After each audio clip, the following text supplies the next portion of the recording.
Hi, this is my first go at doing a video tutorial. What I'm going to try to teach you is the absolute beginnings of how to do crochet. I find the main problem people have with crochet is they don't understand what's really going on, why it's happening, and how to control their tension. So, to start at the very beginning, this is a ball of yarn. Very obvious, you might think. That's the ball, this is the tail end, and we're going to work along it using it up. Now, the absolute basics of all crochet is a slip knot, which you form like this.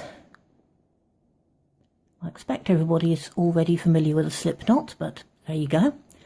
We've now got the yarn, our work in progress, currently very simple, and the tail, and our slip knot. It's very important to understand how a slip knot works. We have a loop. Shift that out of the way so you've got a bit better contrast. If I pull on the tail, that part there tightens. If I pull on the bit coming from the ball of yarn, the loop gets smaller. And if I were to pull against my finger by the tail, the loop gets bigger. Smaller that way, bigger that way. Which is quite important if you want to get something like a finger, or in the fullness of time a crochet hook through that loop. Now, the basics of a crochet chain is very simple. There's your slip knot. You take the bit of yarn that's coming from the ball of wool and you pull it through there to form another loop. Now we'll tighten up that loop again. Remember, to tighten, you're going to pull on the chain on the tail. See it tightening there? That loop is now much too big, so I pull on the bit of yarn that comes from the ball of wool, and then I do it again, and again. Not even using a crochet hook yet, you may notice.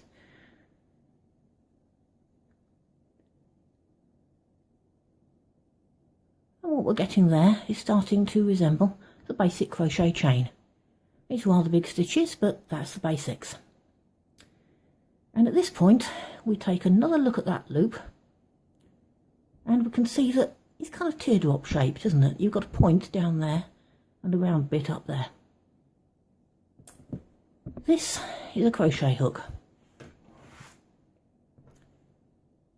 If you look at it from the end, it's also slightly teardrop shape, where the point of the hook is pointing down. Actually, it doesn't show too much in this one, but as a basic rule, it's teardrop shaped so that the point is where the hook is. You need a bit of extra space around that hook. So we're going to put that through the chain, and we're going to tighten it by pulling on the yarn that came from the ball of wool. But that's too tight, so we'll loosen it by pulling on the work. And see it going in and out, right? It's important to understand that. Now, I don't really want to have to keep swapping how I hold this to tighten and untighten that. So this is where we have to hold the wool so as to best control it. Now, how you do this is up to you. There are people who will tell you there is only one right way of doing it.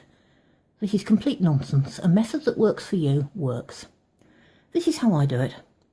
I'm using my longest finger against my thumb, and I'm holding the work in progress just below that slip knot. So I can hold it steadily and pull against it. Now, that's fine for making the loop bigger. I need to make it smaller again, and that means I need to have control of the bit of yarn that's coming from the wool. Well, it can't be between finger and thumb because my thumb is already occupied. So what I do is loop it around my index finger. Now remember, you're going to be controlling the size of that loop by pulling that finger in and out. So I say index finger because that's the one for me that has the most motion. I can get that out a really long way if I want to. If I tried that with a little finger, it wouldn't work as well.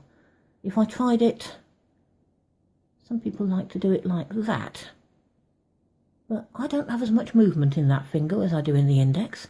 So try it by all means, but I would suggest index finger. Now simply wrapping it round the index finger isn't going to hold it tight.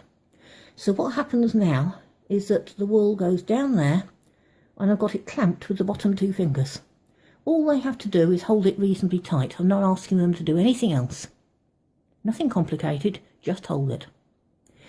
If that isn't firm enough for you, if your grip isn't as tight as mine, you can wrap it round another couple of times. That gives you a bit more friction. Too much to my mind, but you can. Try it and see. So, there's my starting position. I've got the start of the chain between longest finger and thumb. Then it goes up, round the back of my index finger, down and held. And here's my crochet hook. So I'm now going to pick that up, just tight enough for me to hold. And I'm going to twist it so that, now remember what I said about that teardrop? That's going to pull through there. So that loop needs to be just the right size to get the crochet hook through and no bigger. See, that would be too big. And that would be too tight. So, like Baby Bear, we want it in the middle, just right. And through it comes, and there's another loop on the hook. And another one.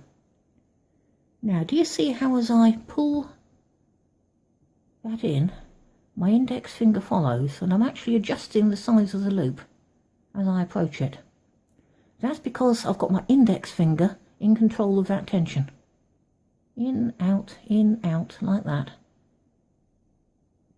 And all I'm doing is moving my index finger against the hook and controlling the tension between them. There's another stitch. At this point, I'll move my finger and thumb up a bit.